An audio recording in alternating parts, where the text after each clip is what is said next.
We both started blowing glass for a really famous glass artist the same year in 2003, and that's how we met. We were on the same team together.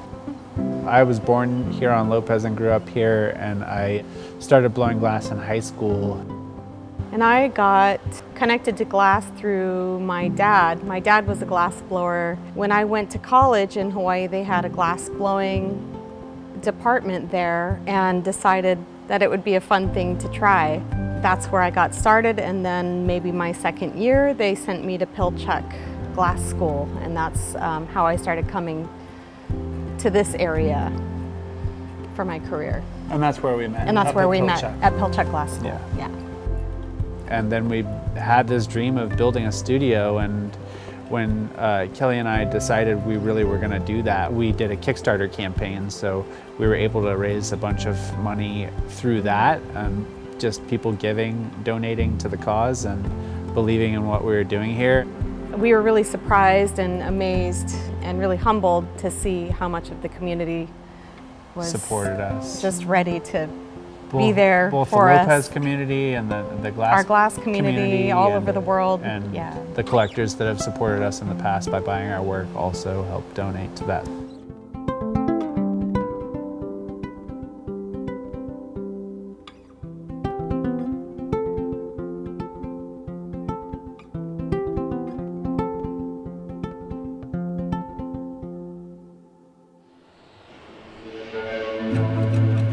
The thing about glass is that as it cools, it wants to crack. So you're constantly having to torch different areas, and then I'm working on certain areas, so I'm heating those up and pulling them out and manipulating the form.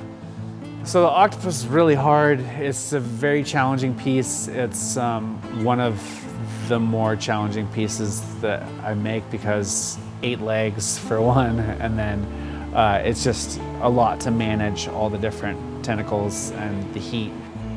Kelly was bringing the bits for the legs, so as she brought those, it introduces both mass and heat to the piece. So when I have that heat there, I'm able to pull the legs out. So kind of utilizing that heat. And then Courtney's job was to basically make sure that the piece stayed on the pipe. So he's constantly going in and out of the reheating chamber. Actually, I do like to work from a reference, but I don't look at a picture and say, I'm gonna recreate that picture. There's a little bit of serendipity, and there's a lot of just kind of like seeing what looks good as you're making it. If the glass is going a certain way, it's more successful if you kind of go its way instead of fighting it too much. So you just kind of want to like not touch it more than you have to, and use the heat and the fluidity of the glass to kind of make those forms flow. But it's tricky. Definitely a challenge. Yeah. The process is always about timing. So we really speak the same language, and in that sense we don't have to speak at all. We've done that process, whether it's an octopus or anything else. You just know what's next. But we definitely had to learn those steps to get there and make lots of mistakes to get to that point. We've worked in Japan, we've worked in Turkey, we've worked all over the world, and knowing how to make glass, you can work with other people that don't speak the same language even.